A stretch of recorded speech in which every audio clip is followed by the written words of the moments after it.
Test, test, test. Okay. Ready, Mindy? Okay. Want to call to order the regular board meeting of the Benton County Board of Commissioners. Today is Tuesday, November 4th, 9 a.m. We are in Benton County Courthouse in Prosser. So please join me for the Pledge of Allegiance. I pledge allegiance to the flag of the United States of America and to the republic for which it stands, one nation, under God, indivisible, with liberty and justice for all. Thank you. Could I get a motion to approve the minutes for October 28th, please? Sure, I'll make a motion to approve the meeting minutes for October 28th, 2025. Second. I have a motion and a second. All those in favor say aye. Aye. Those opposed, nay. The ayes have it. The motion passes. Comment, or excuse me, review agenda. We have anything to add or take away? Staff has nothing. Just one executive session? Correct. Okay, with that, Amanda, could you play the recording for public comment, please? The purpose of the public comment period is to give the audience an opportunity to provide comments to commissioners regarding agenda items or other topics. It is an official on-the-record communication geared toward giving information and opinions to consider in the decision-making process. While the commissioners welcome hearing from you, please note that the public comment period is not an opportunity for dialogue with commissioners or for posing questions with the expectation of an immediate answer. Many questions require an opportunity for information gathering and deliberation. For this reason, the commissioners will accept comments, but will not directly respond to comments, questions, or concerns raised during the public comment period. Audience members who wish to speak should raise your hand to be called upon by the chairman, or virtual participants use the raise hand feature. Come to the podium, or virtual participants unmute your microphone when called upon. State your name and address for the record. And after speaking, write your name and address on the record sheet. Virtual participants do not complete this step. To allow every participant an opportunity to be heard, public comments will be limited to 3 minutes per speaker. The chairman will indicate when your allowed time has elapsed. In the interest of running an orderly meeting, we ask that you do not duplicate comments made by a previous speaker. Instead, please simply confirm your agreement with previous statements. When appropriate, the commissioners may refer an item identified during public comments to the county administrator for further action. Please note that if a speaker intends to give commissioners any records of any kind as a part of a presentation, the records must be handed directly to the clerk of the board for distribution. Our hall monitor, Mr. Fencer, you got it all quiet out there? Okay. Okay, I don't see anyone in Kennewick. Is anyone online? Give me 1 second. I'm not seeing any hands raised either, right? Yeah. Okay, here in Prosser, Mr. Atkins. Good morning, Jim Atkins, Prosser, Washington. I only have one comment today on Office of Public Defense. Go down to V and says regarding that, when you look at the investigator's license number 4987, couldn't find that. And then it also referenced a previous contract and resolution, and that's not in the resolution today either. So I just was looking for it and couldn't find it. Thank you. Okay, we'll see if we can get that for you then.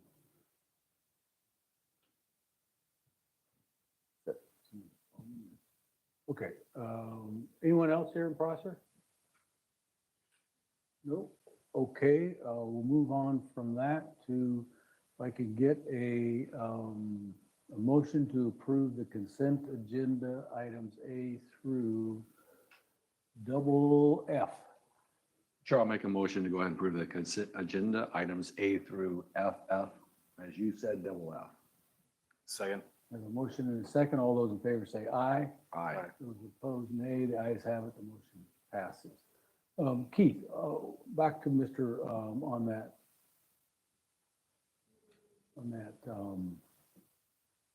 investigator.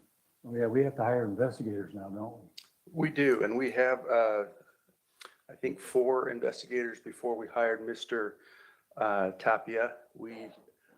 You probably won't recall because it wasn't a huge deal, but we added him to our investigator services earlier this summer.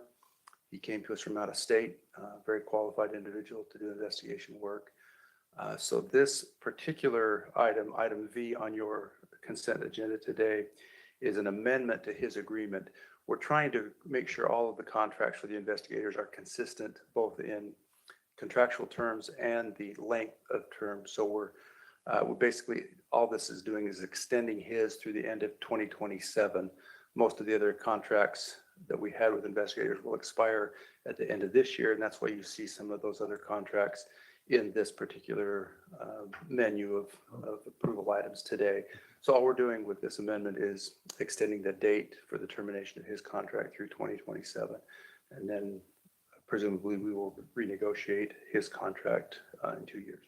Are they all licensed investigators? Yes. They have to, and that's, the license is up to the state then, right? Yes. They have a database you can search for that? I believe they do. I'm certainly happy to provide that. I don't have his Okay. license number in front of me, of course, but we'd Right. happy to provide that if that. Okay, okay, thank you. You bet. Hope that helps you, Jim. Next, agreement, schedule this, agreement between Mr. Sullivan, well, not between him, but Benton County Human Services and Department of Social and Health Services. Good morning.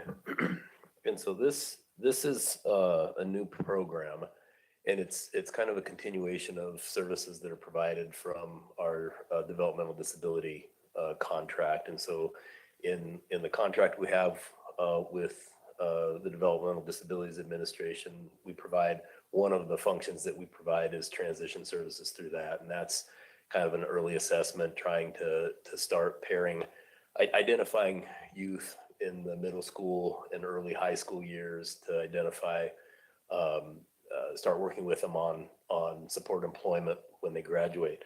The contract I have before you it's with DSHS, but it's with Division of Voc Rehab, and it's for that last 2 years of high school, where it's a little more individualized assessment. The agencies, and we'll contract these dollars out to our current DDA providers, and it's dollars to assist with coordinating teams to identify employment opportunities, pair skills with jobs, with the ultimate goal of them transitioning from graduation to work in the community. So you won't have to have other service contracts. You already have those in place. Yeah, we'll likely amend, and a bunch of them are on today's consent agenda. And so likely what I'll do is come back and add add this program to those service contracts and bring them before the board in probably a couple of weeks. Okay. And this is a new one, you said? This is new services. New Yeah. services? Okay. Yeah, and one thing I like about it too, in the fiscal impact says there's no impact on the current expense budget. Because all revenues and expenditures are from the Fund 1080 Human Service Budget. So that's why I'm totally for this, because it's not making us stress being over budget, but it's right. Yeah, it's And then- 100% funded through Yeah. DSHS and we act, my office acts as the fiscal agent and we monitor the providers, making sure that they're doing the program accordingly and how the state wants it run. But we have staff time that will, of course, Yeah. be able to bill to the contract. But outside of that, there's no cost to the county. It's just bringing additional services in. Yeah. So, appreciate that. Just a question. So, the state's always late in getting the contracts out. Was this one late in getting out to you? This was because this is a new. Oh, it's a new It's, program? it's a new Oh, okay. program. Part of the delay, if you want to call it a delay, it's ultimately there's maybe, I'd say probably fewer than half of the counties in the state are currently providing the school to work program. The ultimate goal is for all of the counties. But I've had meetings with DVR just so that I have a good understanding what the expectations are. And so over the last few months, we've had meetings to identify, what metrics they want us to track and developing the program. And so I think once we get the provider contracts up and running, I think we're ready to rock and roll. We've got kids that are identified that will refer to DVR, and we can get rolling on it. Some of the delay was, quite frankly, I just wanted to make sure I had a good understanding of what was expected of us. Yeah, under the consent agenda, you had a whole bunch of those contracts we've been waiting for, because they're all backdated to July. So those providers have been providing those services, but just not being reimbursed because we've been waiting on the state. We had been, the state's almost always late with these Right. contracts. So what we ended up doing, the last year's contracts, we extended the end date to September. Typically, we usually get our state contract in late July. I think I got it late August once. And so the providers have been paid. This is just the continuation of the original contract that began July 1 through June 30th of 26. So can you apply earlier to the state to get the contract so we're not always behind them? Is there Yeah, a way to do that? we're really at the mercy of the state. We don't even, for this contract, I don't apply for it. There's a dollar amount that's assigned based off of the number of eligible participants in the program. And so the wait is simply a lot of time waiting for the legislature to identify what the budget is. And then the state has their process in getting the contracts through. And so we are at the mercy of them. So the contractors that we're paying from these, are we floating that money to them, or are they just not getting paid until we get the contracts from the state? No, we have, I'm trying to think of what it's called. It's we have, the state provides us funding.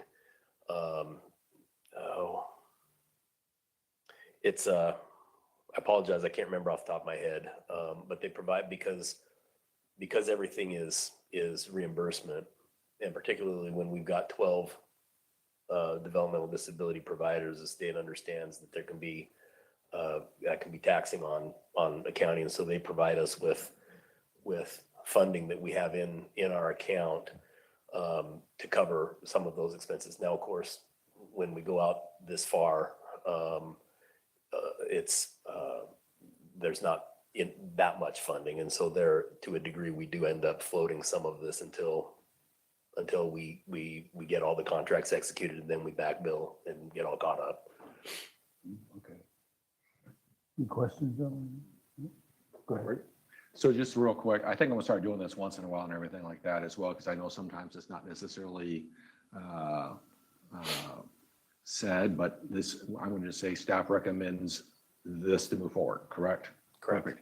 I know we have some boards commissions where they may recommend something other than staff, so there may be a contradiction. So sometimes I'm going to call that out. So once again, I think I agree with staff totally on this. I think it makes sense. So based off that, I move to approve the agreement 2563-63189 between the Department of Social Health Services and Benton County Department of Human Services. Second. Motion and a second. All those in favor say aye. Aye. Opposed, nay. The ayes have it. The motion passes. Okay. Thank you. I think I have the next two items also. If I'm correct. Go ahead. Okay, Yep. so the next two contracts are from the same funding source. So my office receives funding from the Healthcare Authority to provide substance abuse prevention services in the schools. There are at-risk communities that are identified based off of the Healthy Youth Survey. And so the current contracts that my office oversees, we have one in the city of Pasco, and then that's the one with Miss Logston. And then we have another one with in Benton City, and that's the second one with Miss Jackson. And the first contract with Tanya Logston, that's a kind of with all of the discussions over the last few months regarding the Bi-County Human Services Agreement and some of the other Bi-County agreements, we had moved to have a discussion with the Education Support District 123 on taking over this contract, the contract for Mrs. Logston for the Pasco Coalition. And they're willing to do that beginning January. And so her contract has a July 1 through December 31st date. She has been providing services and we've not been able to compensate her yet. We will once we have this signed. And then I've had contacts with the Healthcare Authority about transitioning that contract. So the wheels are turning with regard to that. And then we'll continue to oversee Mrs. Jackson's contract for the Benton City Coalition. Okay. Go ahead. Perfect. I move to approve the agreement between, I can't even speak right now, getting tongue tied. I make a motion to approve agreement PSC-25-PREV-Longston-00. Second. Motion and a second. All those in favor say aye. Aye. Aye. Opposed, nay. The ayes have it. The motion passes. Next one. Go ahead. And so the second one is also tied to this with, yeah, I'm pulling it up right now. with Cindy Jackson. I move to approve the agreement PSC-25/26-PREV-Jackson-00. Second. Motion and a second. All those in favor say aye. Aye. Those opposed, nay. The ayes have it. The motion passes. Thank you. Why, I just curious, if there's some way we can speed those up or, after hearing from some of these people, some of these contractors, that there's a way to speed up the process. If we're always relying on the state, not getting those contracts till September or something, but this service are being provided, at the end of the state fiscal year, which is into June. I just wonder if there's a way, if more staff or what, to get those things out quicker, but. Yeah, and so for this contract specifically, they have what's called an umbrella contract, and I think it's the one with DSHS is for 5 years, I think, and they recognize that when they have to start a new contract, it ends up dragging on, and so the hope with this umbrella contract is that they can add money depending on each year if there are different programs, different funding sources that they can I think the total dollar amount of the umbrella contract with the state is over $1 million. We're not going to spend that because each one of these coalitions is about $145,000. But next year, the next several years, we should not have the same problem. It will just simply be waiting for our awards and revenues from the state. And then, because we don't have to do a new contract, and then the provider contracts, should take much less time. Okay. Like I said, the problems that we had with some of the other state contracts with our developmental disabilities contract, that's a yearly contract. And so I don't know that we have a whole lot that we can do about that. It's, we're kind of at their mercy. But Okay. thank you. Yeah, Thanks, thank Kyle. you. Next, record specialist. Morning, gentlemen. Morning. Morning. So the request in front of you guys, you'll see a budget neutral request. What we're looking to do with this is convert one of our records technicians over to a records specialist. As you guys are well aware, PDR requests continue to increase over the years. Our office is no different. Based off the nature of what we do, we actually see the majority of public records requests from the county. And so we have one person that was solely dedicated to that, and they were paid in that records specialist position. Because of the increase that we've seen over the years, we've had to slowly implement somebody else to spend more and more and more time helping her to make sure that we're staying on top of those things and try to process those in a timely manner. And at this point, she's pretty much dedicating full time to that. So what we're looking to do is convert that over to a temporary position for the remainder of this budget cycle, and then we'll readdress it in budget planning next year. And so it's a line item transfer to help supplement the increase in salary, and then that technician spot will remain open. So we're not looking for another full-time employee. We're just converting somebody over so that their position pays according to what they're doing. Well, I appreciate, responding to the situation because we had some lawsuits where we had to pay out some money. So I'm glad you're recognizing that and putting someone in there. So I appreciate that. Yeah. Appreciate you being here too.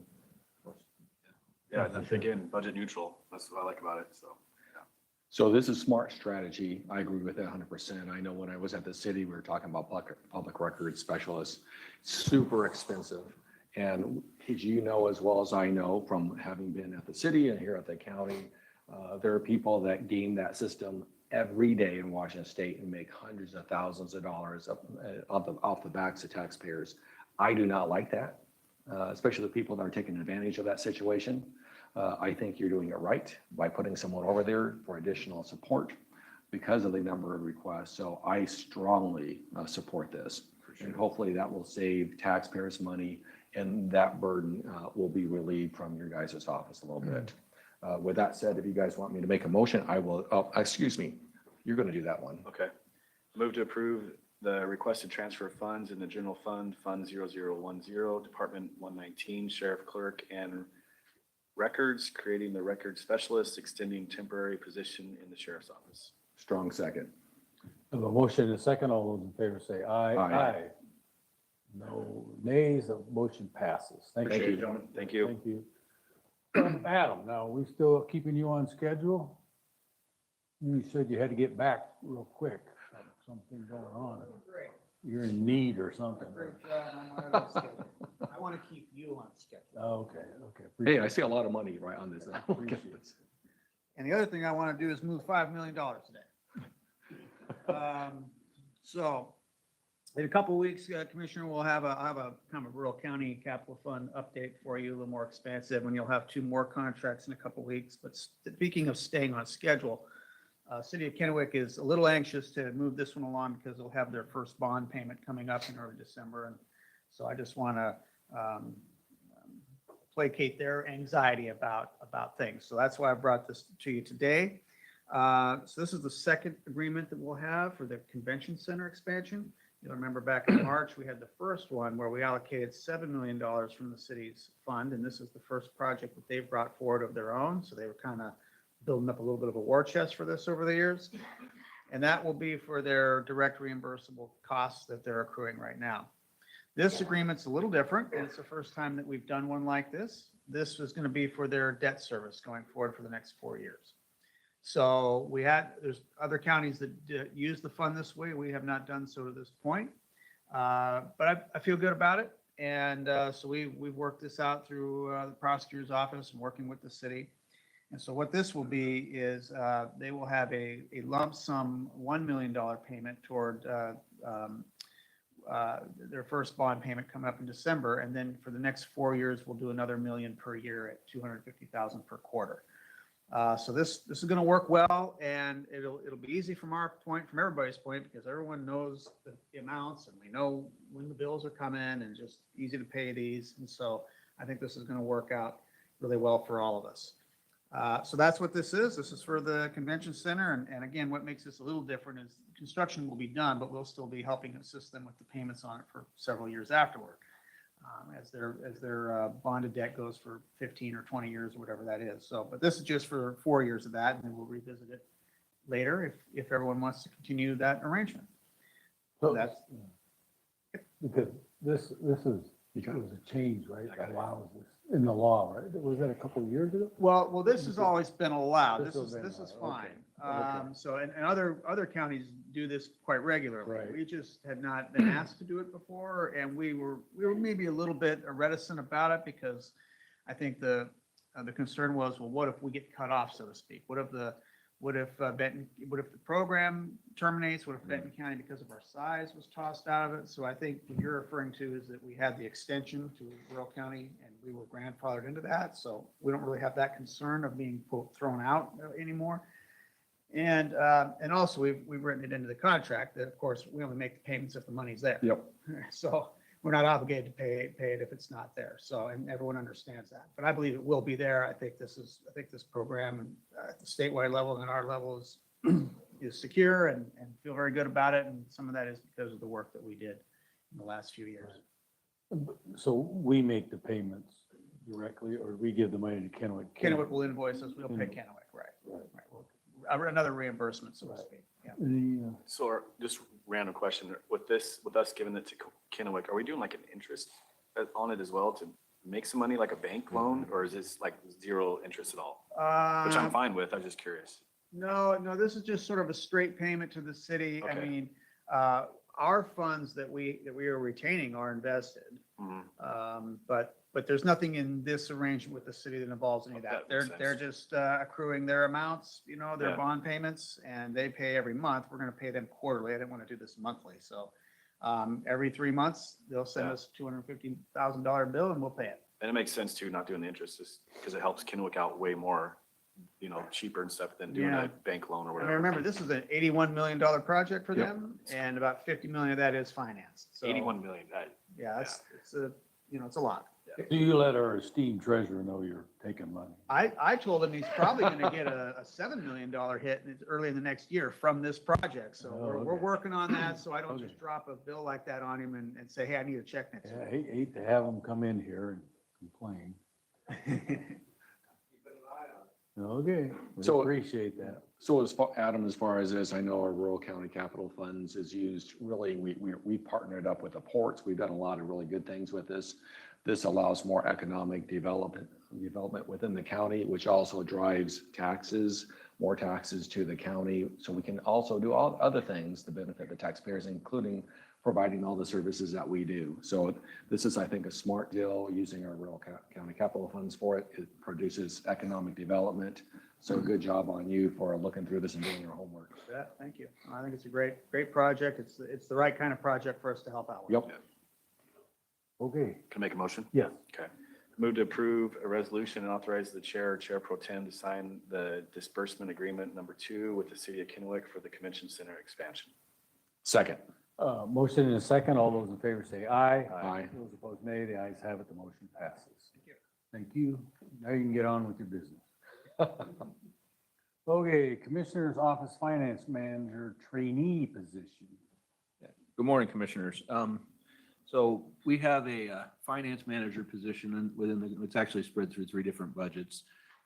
But it's currently occupied by Debbie Calhoun. She's announced that she'll be retiring in February of 2026. And so what we want to do is take advantage of the personnel policy where we can hire somebody to be a trainee for 90 days prior to them taking that position permanently.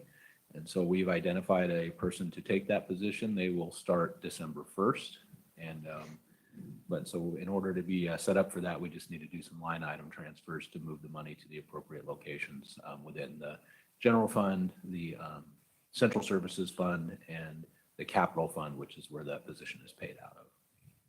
So this is different from Linda Ivy's. Yeah, Linda is the finance director. And she is not, she will hopefully not retire anytime soon. We're hoping that.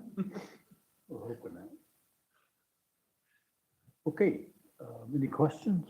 Just real quick, it better come from our office. And what is the fiscal impact on this? And because it's the Board of Commissioners Right. and it's our deputy county administrator, I just want to hear that, those two magic words. So that's, yeah, these are budget neutral for us. Perfect, So yeah. we have funds available in the existing budget. Thank you. You got it? Okay.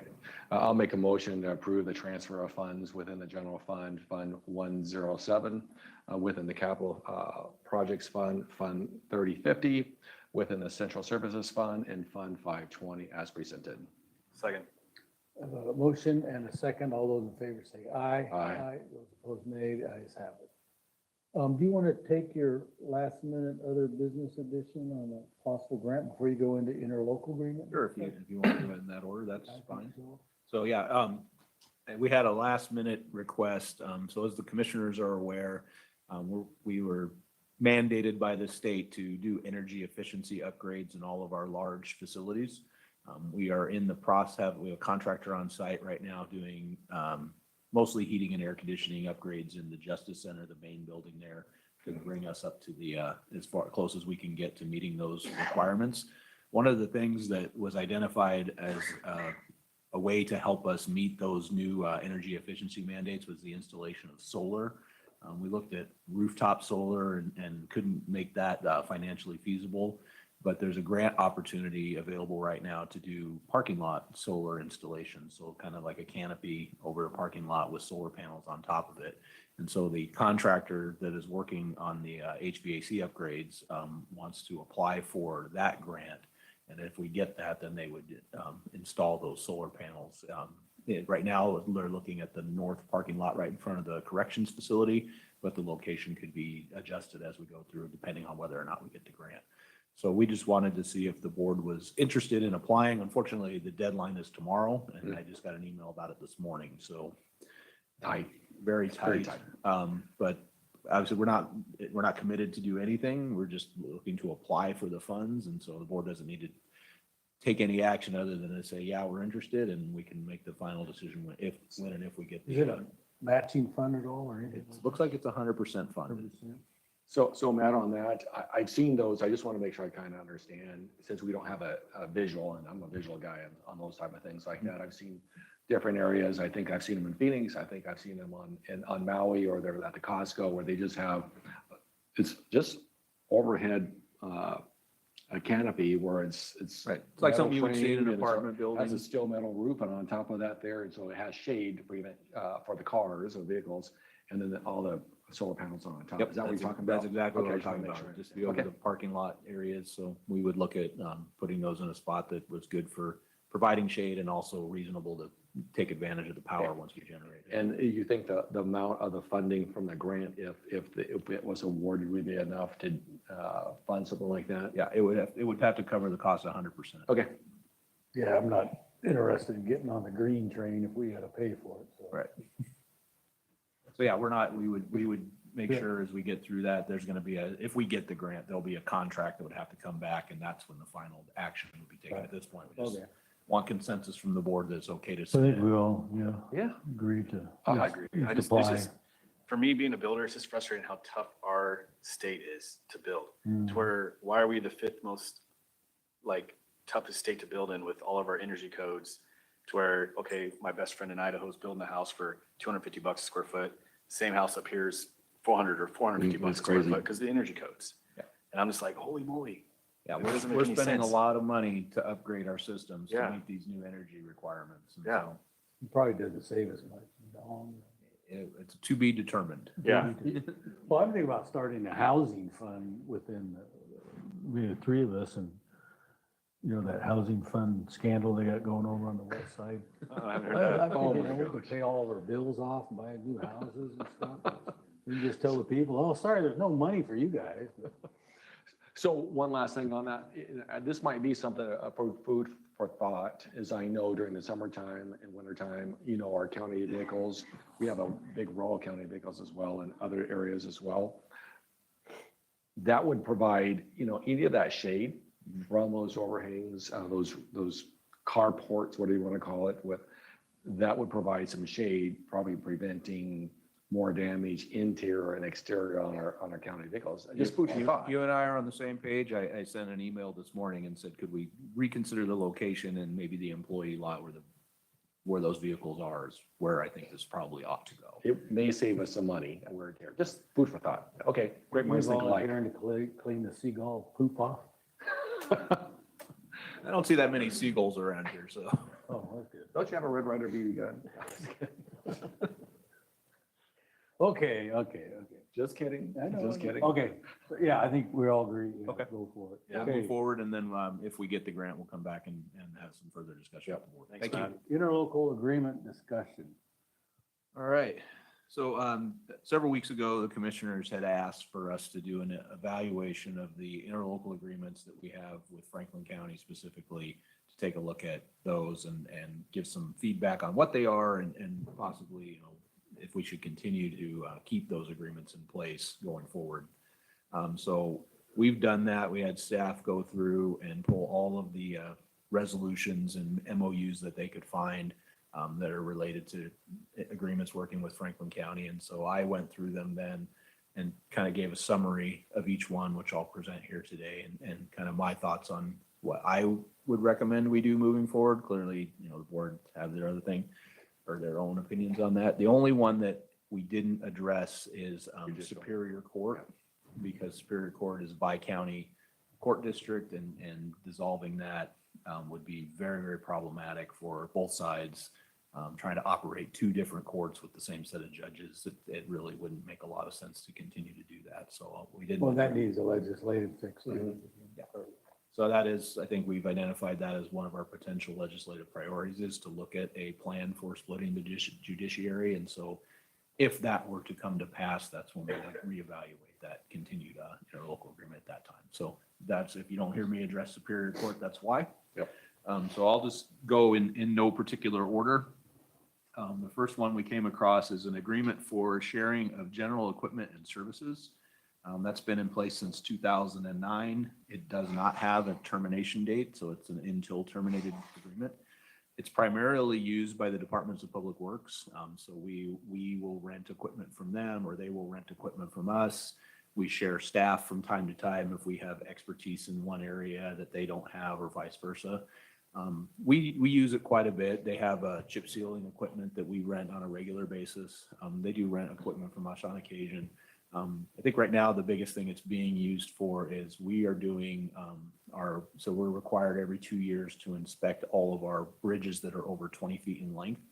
They had a bridge inspector and he retired a few years ago, and they have not been able to replace that position. It's very difficult to get that certification. You either have to be a licensed engineer, or you have to have, I think, 5,000 hours of inspecting time so it takes quite a while to get that, because it's not usually a full-time job.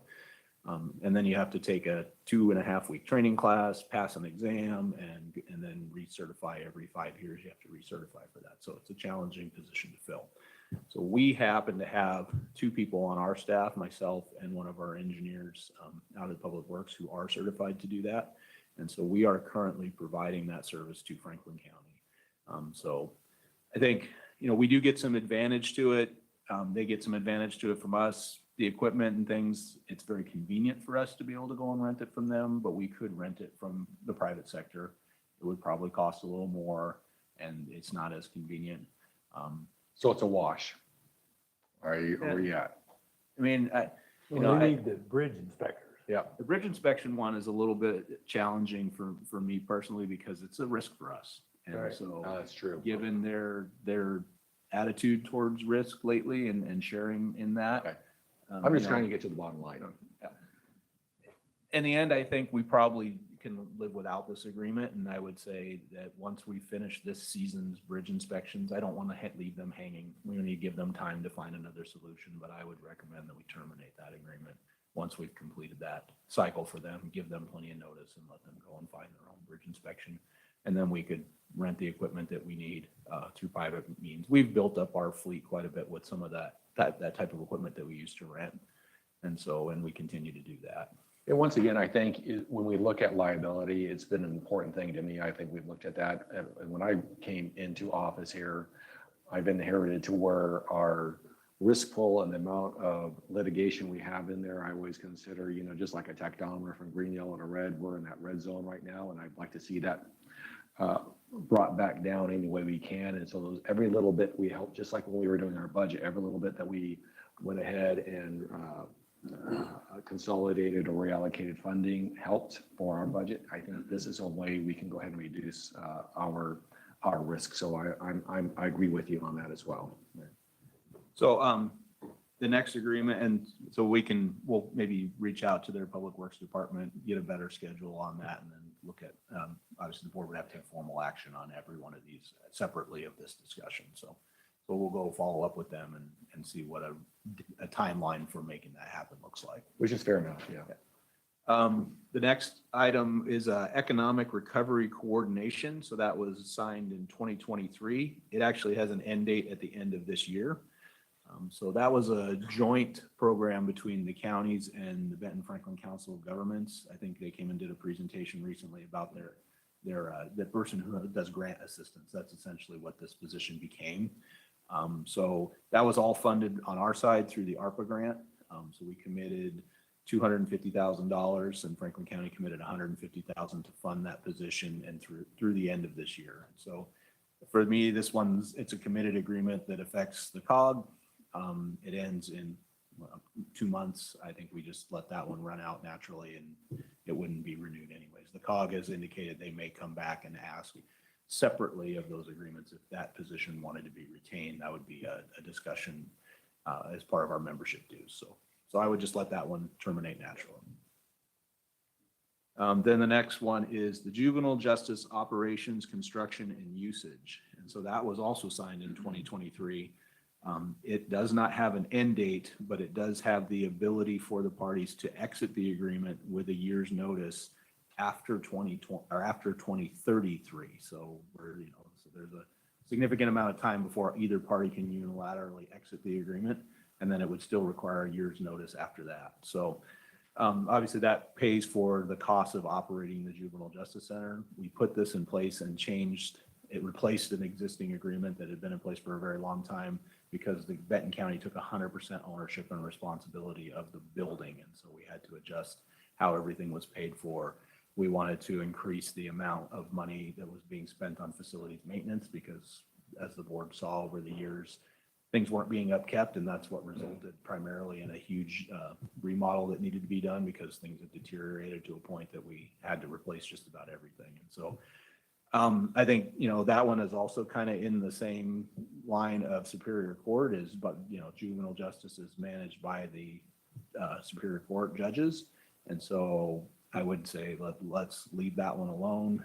We can relook at it in 2033 if we want to do anything, or if the judiciary were to be split, then the two counties ought to get together ahead of that, and we could both agree to end the agreement, but one of us can't just terminate it unilaterally before that 2033 mark. So Makes sense, agreed. so I think we just leave that one alone and relook at it in 2033 if we didn't do that before. 2030. Several of you probably won't be here. I won't be right here, but I'll be out there. The next one is Veterans Court.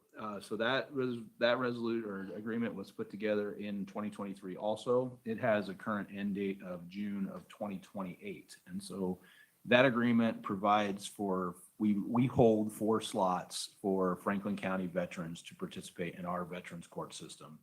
And they pay $8,100 a slot, whether they use them or not. And so talking with the Veterans Court manager, he said he isn't having a lot of luck getting qualified veterans from that side to come. It's not because for lack of trying, and it's not anything on their side. It's just either they don't, their crimes are too severe, or it's a voluntary participation program, so they're not wanting to participate. And so I think it's still a good program. It's pretty low risk for us and it's a good thing in the community. But the thought process was, well, maybe we go away from the 4 mandatory slots because on Benton County, we could fill those. And then we would just have them pay if they got a qualifying veteran in the program. So they'd pay the $8,100, but they wouldn't be obligated to pay for slots they weren't using. That frees up those slots for us to use, reduces the burden on Franklin County a little bit. And then, so we could let that go a handful more years and then reevaluate it again in 2028. The other thing that might be beneficial to us to do is from what the manager, the Veterans Court manager is seeing, a lot of the veterans who probably would qualify for the program in Franklin County are actually in the Pasco Municipal Court system because they're a separate system. They don't operate both like we do here. So I reached out to the city manager, deputy city manager over there. I haven't heard back from her, but maybe if you have a contact on the city council, reach out over there and ask them if they would like to participate, because I think we could get more participants from that side of the river in the Veterans Court program through district court. That's where we get a lot of our participants on our side of the river, but it's easier for us because we run the district courts for the cities, whereas that's not happening in Franklin County. So you're just looking at remodifying that a little Yeah, bit. I wouldn't end that one. I think the risk is pretty low for us and it's a pretty good community benefit. They just don't have the population of veterans in unincorporated Franklin County to get the number of veterans into the program. So And I agree. I am very pro Veterans Court. I know I'm going to talk about Veterans Day at the very end here. I know there's approximately 40 plus thousand, probably closer to 45,000 veterans within a 75-mile radius of Tri-Cities. That's a lot. Yeah. And if we can help some of them to go ahead and get back on course, better for us to do it. yeah, so summarize again, I think we leave that one alone, other than we modify it so that Yep. they only pay if they use it, which is a benefit to them. And leave some slots for us. Frees up some slots for us, and then maybe try to get somebody in contact with the city of Pasco and see if there's some interest in their district courts. Actually, I wouldn't even say, I misspoke, probably said at least more slots for us, at least more slots for other people that might be viable to give the program within the community. So, but, because they took over the drug course, right? They Yeah. took back the drug. course. Yep. And that's in the municipal court. Well, they have a drug court program. Franklin County has their own therapeutic courts program. Oh, okay. Pasco has some sort of therapeutic courts program within their municipal court, but they're completely separate of each other. They don't operate Right, like we do okay. here. So I think Pasco Municipal Court leases space in the courthouse to conduct their hearings, but it's a totally separate program. It's entirely managed by the okay. city. So I think if we can get the right person over there to see if that's of interest, there might be some interest there, them participating. Because our manager, he looks at the dockets and that's where he sees most of the potentially eligible veterans in Franklin County. And if you need help with that, let me know. I know the mayor over there too, so I can always talk to him too. Yeah, okay.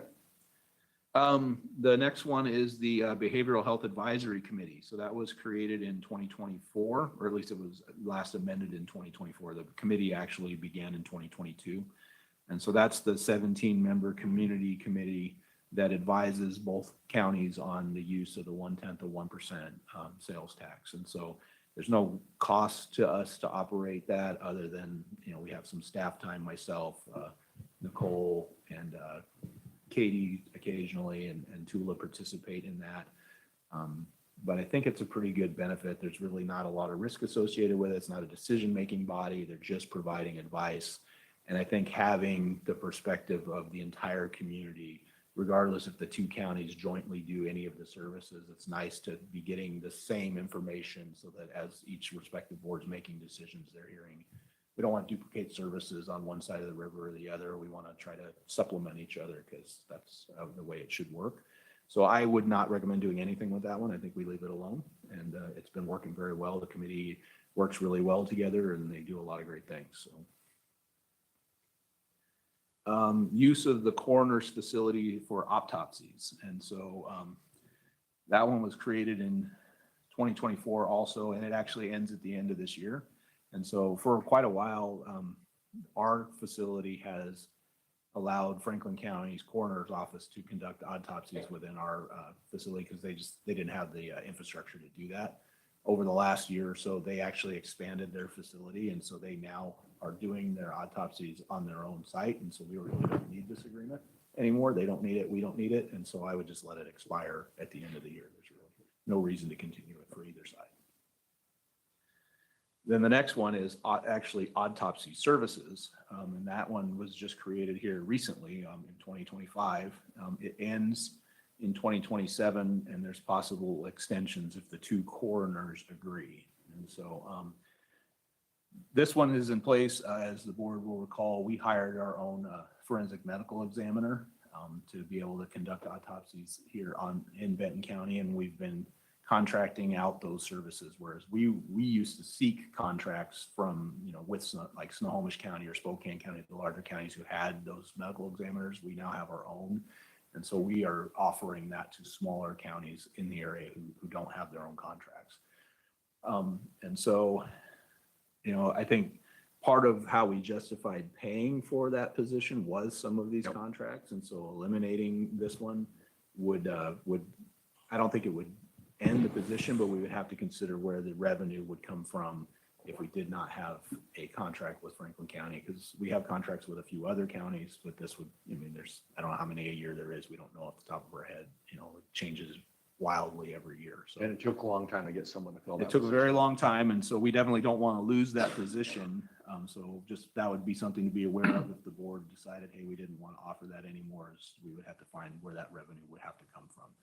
There is a concern with this one is the way the indemnification language is written is not real favorable to us.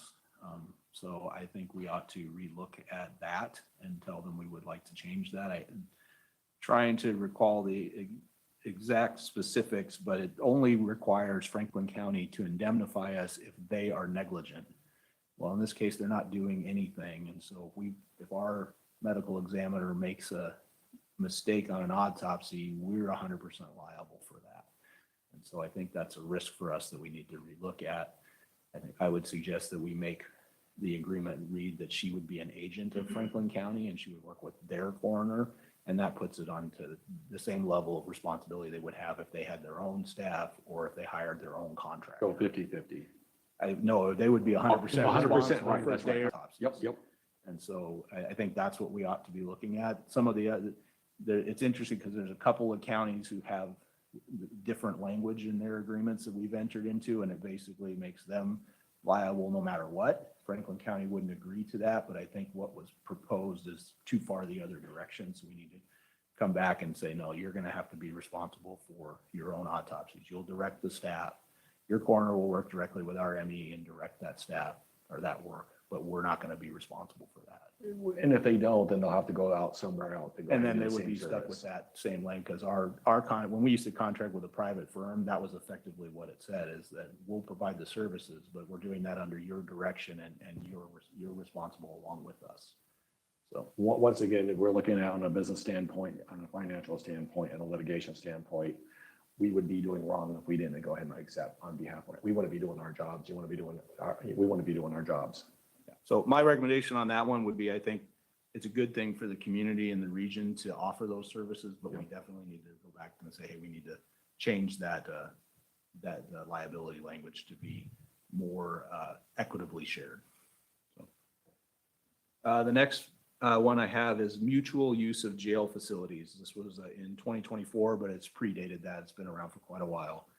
It ends in 2026. And so what the agreement does is it allows both county jails, and we have this agreement with other county jails in the area too. It allows us to basically exchange prisoners. So if we have somebody in our facility who, for maybe gang affiliations or other reasons, it's unsafe for them to be in the facility, we can trade with another jail to get a different person to move them out of that situation. It's an improvement for inmate safety. It's an improvement for our corrections officers' safety. And it's usually a benefit to both sides. They can do the same thing. And so there's no cost. We usually trade one for another.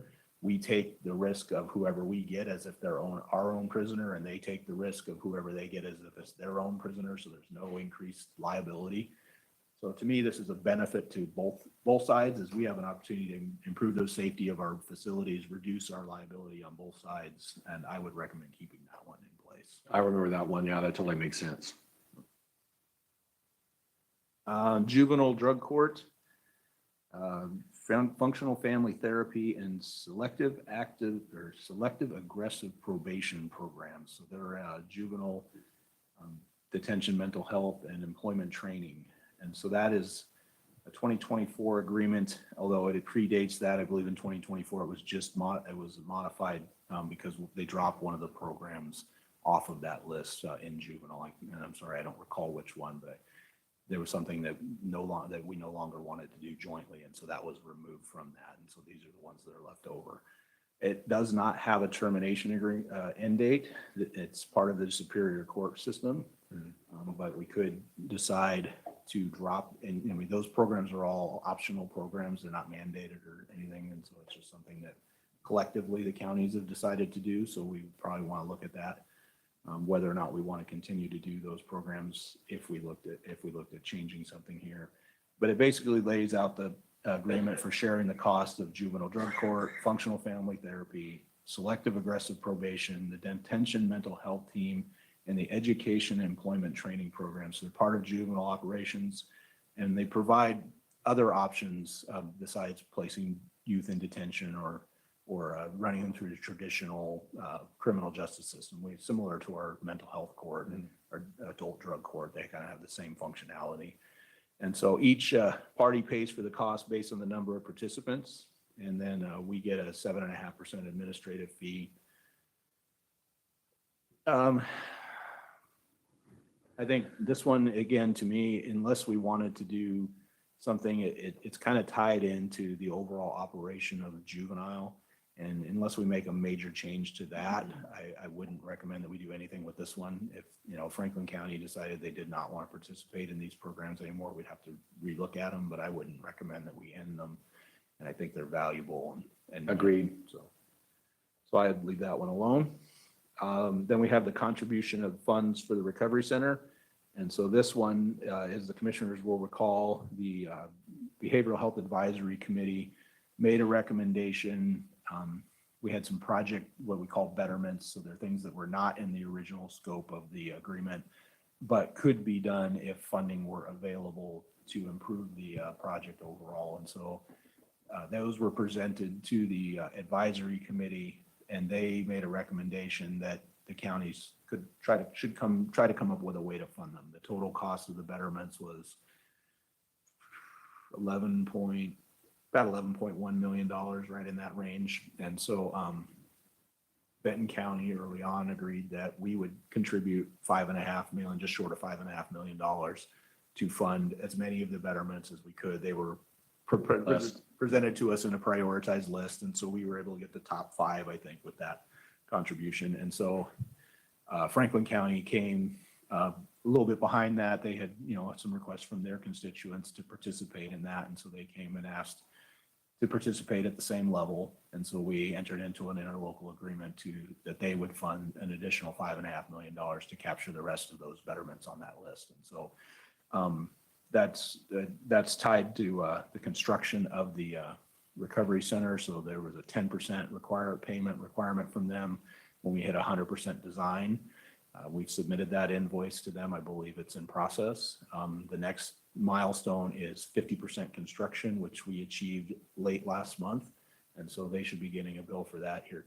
I think they got it yesterday. Estimated about 2 million or That whatever. one's about $2.1 million for that. And then the last payment is the final balance. So whatever the total project cost actually is, not to exceed the original budget of 40.1 million. If it's less than that, their final payment is less than it's just calculated out on a percentage basis. So as they're doing as the contractors doing the takedown, as Commissioner McKay very well knows, on the construction, you get takedown loans and construction loans, those type of things like that. So different phases as being done. Mm-hmm. When the county submits a bill to Franklin County, is there a specific period of time from date of receipt to date of when payment has to be made? So they're supposed to make those within 30 days. Okay, within 30 days. That's what I thought. And so just kind of keep us informed of that. Yep. Make sure that we're So- all on the same track and we're all moving forward, on the same page. I think that's viable. Yeah, on that agreement, I think it's, one, if we did decide to, it does have the ability to terminate it, but if we decided to terminate it, we would have to come up with that money. Yep. Because we've already financially committed to the contractor to do that work based on the agreement. And so we would have to come up with the $5.5 million there. I don't think it serves the region to start to separate the recovery center. It really should be one project to serve the region. And so I would not recommend we do anything with that. It's a joint partnership. It's going to complement and help everybody, mothers, fathers, brothers, sisters, aunts, uncles, sons and daughters within the area here. So I think that should be a joint partnership and continue that way. And it doesn't For the get funding of the construction of the building. Right. It doesn't get them any ownership costs. That was agreed on early on, is this would be a Benton County owned facility. We didn't want joint ownership, so hope someday maybe they'll build a facility over there of some type and we would participate similarly back and forth. So they could have some other different services that we don't have here, or expansion of the services we have here if the population demands it. So yeah, I would not recommend doing anything with that one. There's information technology services for Superior Court. That's a 2024 agreement. It expires at the end of 2026. And so what this one allows is it allows the judicial officers to have access to the Benton County network while they are in Franklin County. And so prior, if they were in Franklin County, they could not access any of the files that were on our servers. And it made it difficult for them to, if they were sitting over there in their office in Franklin County, they couldn't work on any Benton County cases with, if they didn't bring the data with them on a thumb drive or something else. And so it made it much more convenient for the judicial officers that they could be anywhere and have access to all of their court files and their Word documents and their everything they had. They could access it from anywhere. And so it really improved efficiency, but this is a one-way agreement. We can't, or when they're here, they can't access the Franklin County servers. We don't have a similar arrangement with them that direction. But most of the cases are, we have significantly more cases on our side. So most of the work they're doing is over here. But, since this agreement was done, the technology has changed. We could set up systems like a SharePoint type system that they could access that would allow them to access those files anywhere, and it could be set up. And so we don't really need this anymore, although it is, a SharePoint thing would be a slightly less convenient. I think the judges would not like it as much because right now it's pretty seamless. There's not a lot of cost involved. I think we charge Franklin County for our IT staff time if there are issues that they need to go over there, but we're in the $800 to $1,000 a year is what we get out of it. So it's not a lot. There's really not a lot of risk involved, and it's really just more of a, do we want to continue to do this? Just frankly, it took a lot of negotiating to get this in place and a lot of quibbling over language, particularly with their civil department over, an agreement that's $800 to $1,000 a year. And they were complaining about our IT rates. We gave staff big raises, or not big raises, but they got raises as part of their union negotiations, and they wanted justification for all of that. And we're talking about $1,000 a year here, guys. So I don't, my recommendation is, given some of the headache that this agreement has caused for us, I'd say that we give them notice that we're going to terminate it and put together another system for the judges to be able to access those records, but not have this formalized agreement in place. And so, but that's just my recommendation. I know that there's people who are not going to agree with me. So if I look at it on a financial basis, there's probably more quibbling going back and forth and petty stuff that with everybody's salaries that were involved in that probably spent just as much money on salaries arguing back and forth than it costs to actually implement the program. So I'm with you on that one as well. We can always find other technology to go ahead and do the same thing. Yeah, And I not think have we to can worry about a contract, and it just cleans it up for both counties. It really does. It cleans it up for both counties.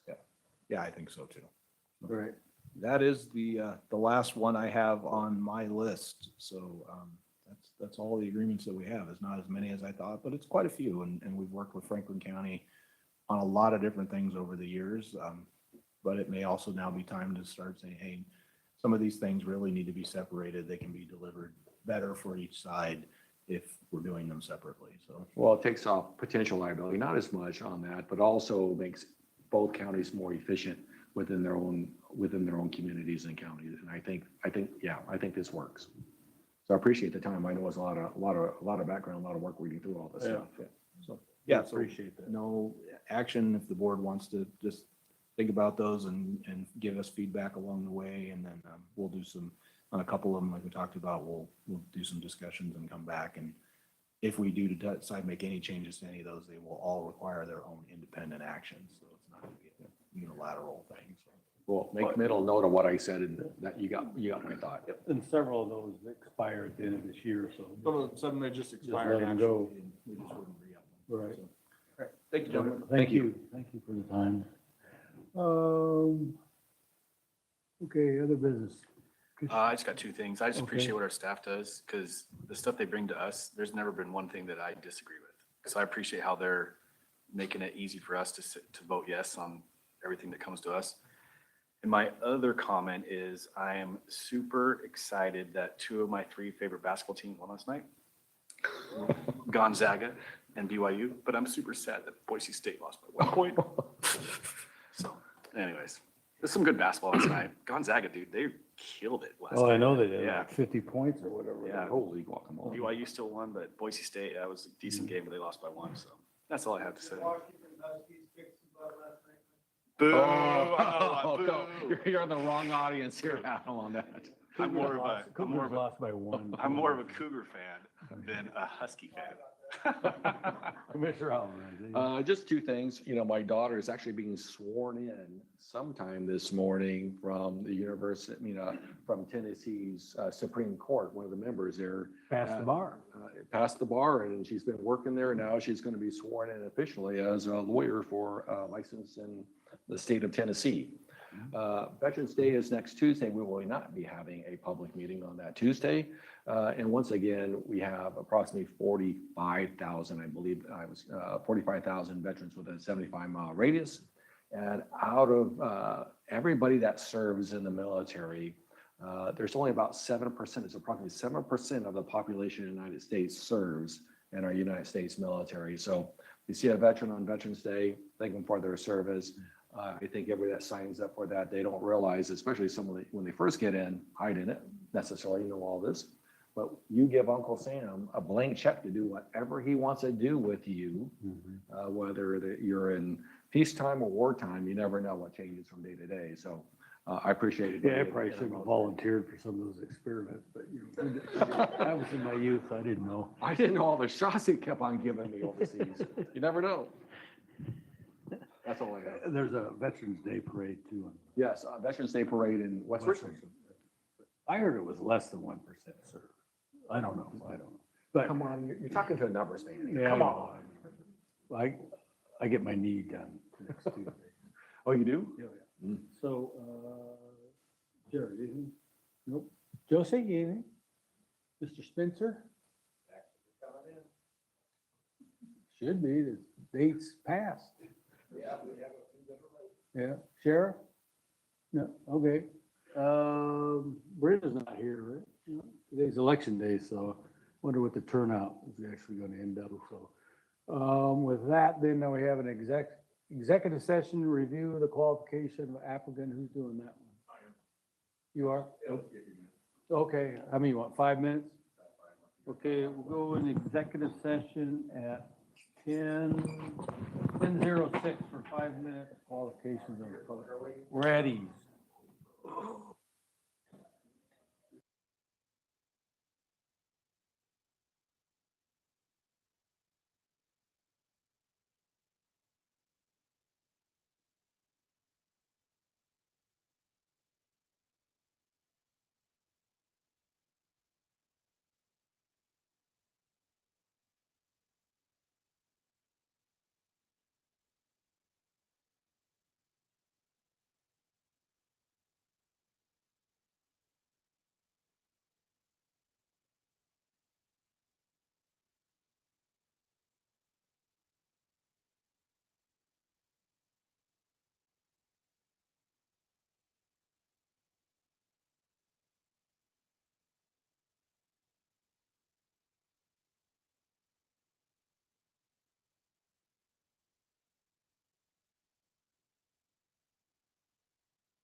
Mute the room.